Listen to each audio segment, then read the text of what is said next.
ఈరోజు మాలమానాడు రాష్ట్ర కమిటీ పిలుపు మేరకు అసెంబ్లీ ముట్టడి కార్యక్రమం ఉండే ఆ కార్యక్రమంలో భాగంగా ప్రభుత్వం కుట్ర చేసి ఈ మాలలు అసెంబ్లీ ముట్టడి చేయకుండా రాష్ట్ర వ్యాప్తంగా ఎక్కడికక్కడ మాల నాయకులను మాల కార్యకర్తలను మాల సంఘ సభ్యులందరినీ కూడా నిర్బంధాలు చేస్తూ గృహ నిర్బంధాలు చేస్తూ పోలీస్ స్టేషన్లో నిర్బంధం చేస్తూ ఈరోజు ఉదయం మా ఇళ్ళకి వచ్చి బలవంతంగా వచ్చి ఈ ధర్నాను ముట్టడిని అసెంబ్లీ ముట్టడిని భగ్నం చేయాలనే కుట్రల భాగంలో ఈరోజు మా అంతా ఆర్మూర్ నియోజకవర్గ కార్యకర్తలందరినీ కూడా పోలీస్ స్టేషన్లో నిర్బంధించడం జరిగింది.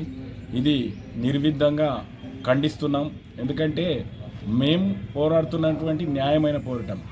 ఎందుకంటే గత 30 ఏళ్ళుగా మాదిగలు అబద్ధాల పుట్ట మీద బతికిర్రు. ఎందుకంటే వాళ్ళు రాష్ట్ర జనాభాలో ఎక్కడ కూడా ఎక్కువ లేరు, కానీ మాలల కంటే మేము ఎక్కున్నాం అనే ఒక అబద్ధ ప్రచారాన్ని మీదనే వాళ్ళ వర్గీకరణని చేసిండ్రు.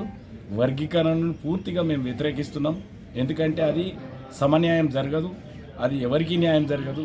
కాబట్టి ఆ వర్గీకరణను పూర్తిగా వ్యతిరేకించడే కాకుండా రెండోది ఏమంటే అంటున్నామంటే రాజ్యాంగంలో మనకు కల్పించినటువంటి 15% రిజర్వేషన్ని 25% పెంచుకోవడానికి అందరం కలిసి పోరాడదాం. కానీ మనలో మనం కుక్కకు బొక్కేసినట్టు కొట్లాడి చంపేది చచ్చుకోవడం ఇది అంతా తప్పు.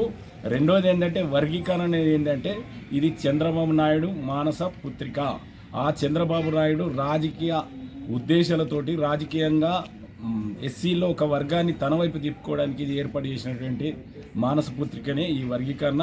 కాబట్టి ప్రతి ఒక్కరు దళితులందరూ మంచి ఆలోచన చేసి మనం మన రిజర్వేషన్ని ఎక్కువించుకోవడానికి కొట్లాడదామే. కానీ ఈ ఉన్న 15% నాకు నీకు నాకు అని మేము ఎక్కున్నాం మీరు తక్కున్నారు, మీరు ఎక్కున్నారు తక్కున్నారు అనేది అబద్ధ ప్రచారం మీద మీ నిర్మాణం అదంతా తప్పు అనేది దాన్ని ఖండించడానికి ఇంకోటి చెప్తున్నాం. రేవంత్ రెడ్డి గారికి ఒకటే చెప్తున్నాం, ఈ వర్గీకరణను ముట్టుకుంటే మాత్రం మాడి మసైపోతుంది రాష్ట్ర ప్రభుత్వం. ఎందుకంటే మాలలే కాంగ్రెస్ను గెలిపించారు, మాదిగలు బీజేపీ వైపు ఉన్నారు.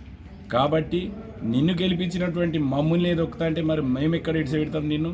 కాబట్టి నీ పతనం, నీ కాంగ్రెస్ పతనం కొడంగల్ నుంచే ప్రారంభమవుతుందని హెచ్చరిస్తూ ఖబర్దార్. ఎందుకంటే మాలలను తక్కువ చేసిన వాళ్ళు ఈ చరిత్రలో ఎవరు కూడా మిగలలేరు. ఎందుకంటే మాతో పెట్టుకున్న వాళ్ళు ఎవరు కూడా మిగలలేరు.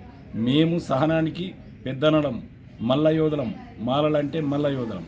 కాబట్టి మేము సహనం ఉన్నంతసేపే, సహనం అద్దు మీరితే మాత్రం దానికి రాష్ట్ర ప్రభుత్వం బాధ్యత వహించాలి.